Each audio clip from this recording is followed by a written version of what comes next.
Iran's claimed hit on an F-35 has sharpened scrutiny around the combat credibility of America's flagship stealth fighter aircraft. After Iran's reported F-35 incident, the US is also facing an uncomfortable domestic problem over stealth jets. President Donald Trump may want a more capable F-35 fleet, but the program is being held back by delays in radar delivery and integration.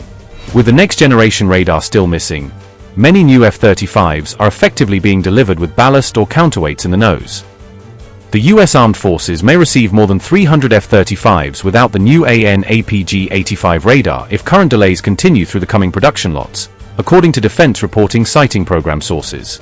Military Watch magazine highlighted the radar delay on March 23 amid broader modernization problems affecting the F-35 program's next upgrade path. The AN/APG-85 is a next-generation radar intended to improve the F-35 sensing, targeting, and survivability as part of major capability upgrades.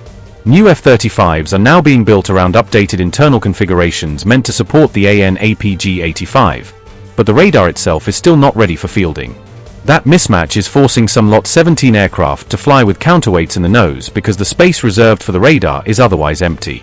A bulkhead redesign has also created a compatibility problem, because the older AN/APG-81 radar cannot simply be inserted into jets built around the newer nose structure.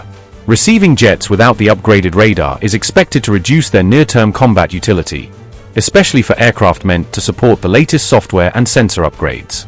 Several reports say meaningful deliveries of the AN/APG-85 may not begin until around 2028, when a more flexible bulkhead design is expected to arrive. If those delays persist, more than 300 F-35s could be delivered to US forces before the radar is widely available for installation. The AN/APG-85 is widely described as a core part of the TR-3 and Block 4 modernization path for the F-35 fleet. Lockheed Martin has said the aircraft are still being built according to contract specifications, even as the radar timeline remains uncertain.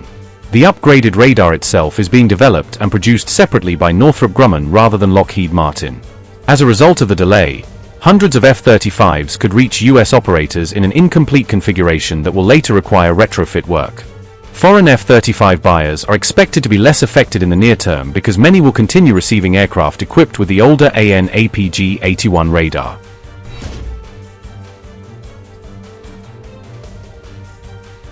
The US military is pursuing radar and sensor upgrades in part to keep pace with newer Chinese combat aircraft and increasingly advanced air combat systems. Those sought-after improvements include stronger infrared search and track performance and more advanced passive electronic sensing across the aircraft's architecture.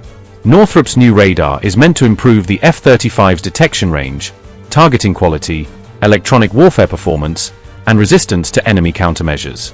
Reporting around the upgrade effort says the AN/APG-81 line was effectively overtaken by the need for a more powerful radar, especially as concerns grew over Chinese advances. Some defense reporting says China's newest J-20 radar is associated with gallium nitride technologies, which are increasingly viewed as critical for next-generation AESA performance. Those technologies can significantly improve power efficiency, output, and the ability to detect difficult targets, including low-observable aircraft.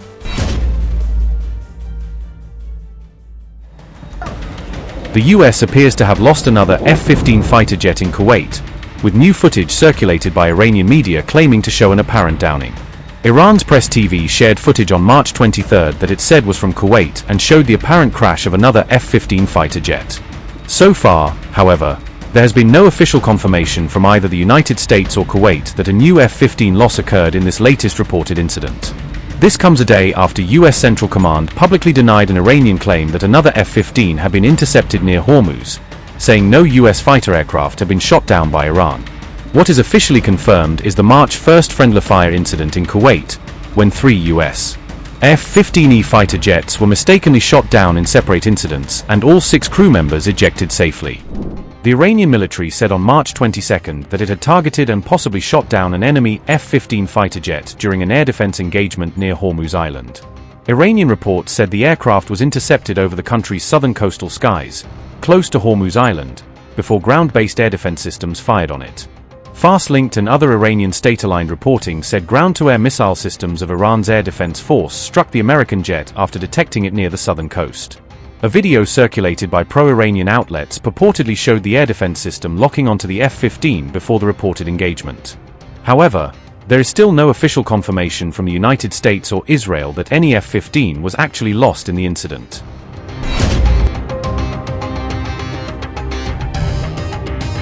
On March 21st, Iran claimed that a third Israeli fighter jet had been successfully targeted, describing it as another breakthrough for its air defense network. The IRGC alleged that the Israeli aircraft was an advanced F-16 flying over central Iran and said it was hit by modern air defense systems at around 3:45 a.m. though Israel said one of its aircraft had only come under fire and was not damaged. Meanwhile, Bloomberg reported on March 19 that at least 16 U.S. military aircraft had been destroyed or lost since the start of the Iran war.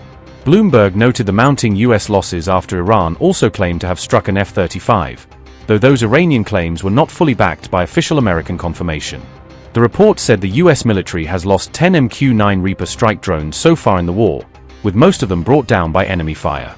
Another half a dozen aircraft were badly damaged in attacks or accidents, according to the same Bloomberg reported tally.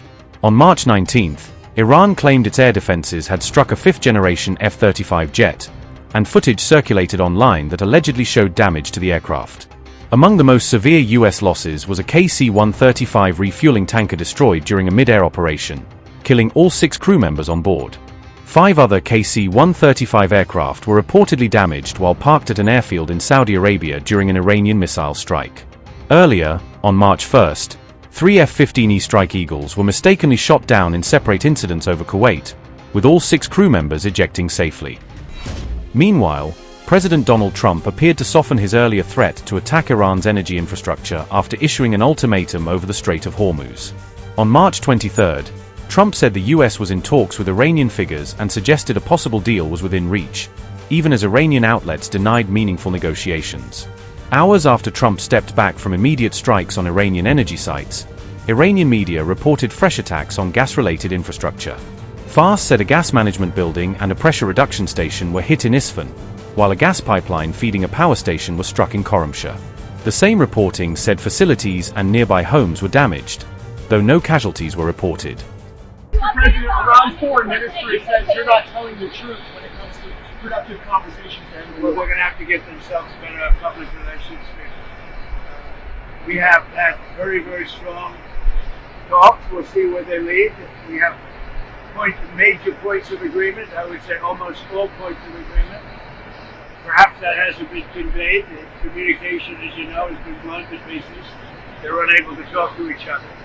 So we've had very strong talks. Mr. Witkoff and Mr. Kushner had them. They went, I would say, perfectly. I would say that if they carry through with that, it'll end that problem, that conflict, and I think it'll end it very, very substantially. We have very much in mind our partners in the Middle East. We've had great relationships with a lot of them, as you know. A lot of them were surprisingly hit, and I was surprised to see it, and so was everyone else, but we have, they're very much in mind in the discussions. So the discussions took place yesterday. They went into yesterday evening. They want very much to make a deal. We'd like to make a deal too. We're going to get together today by probably phone because it's very hard to find a country. It's very hard for them to get out, I guess. But we'll at some point very, very soon meet. We're doing a 5-day period. We'll see how that goes. And if it goes well, we're going to end up with settling this. Otherwise, we just keep bombing our little hearts out. The top person, don't forget, we've wiped out the leadership phase 1, phase 2, and largely phase 3. But we're dealing with a man who I believe is the most respected and the leader. It's a little tough. They've wiped out everybody. Is that the Supreme Leader? No, not the Supreme Leader. We don't. Well, nobody heard of the second Supreme Leader, the son. We have not heard from the son.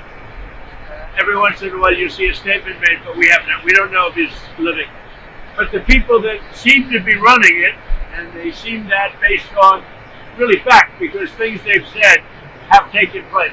I can't. Because I don't want him to be killed. I don't want him to be killed. Nobody wants to be that. Nobody wants that job right now. You know, nobody's exactly looking forward to being the head of that particular country, but perhaps we'll be able to solve that problem.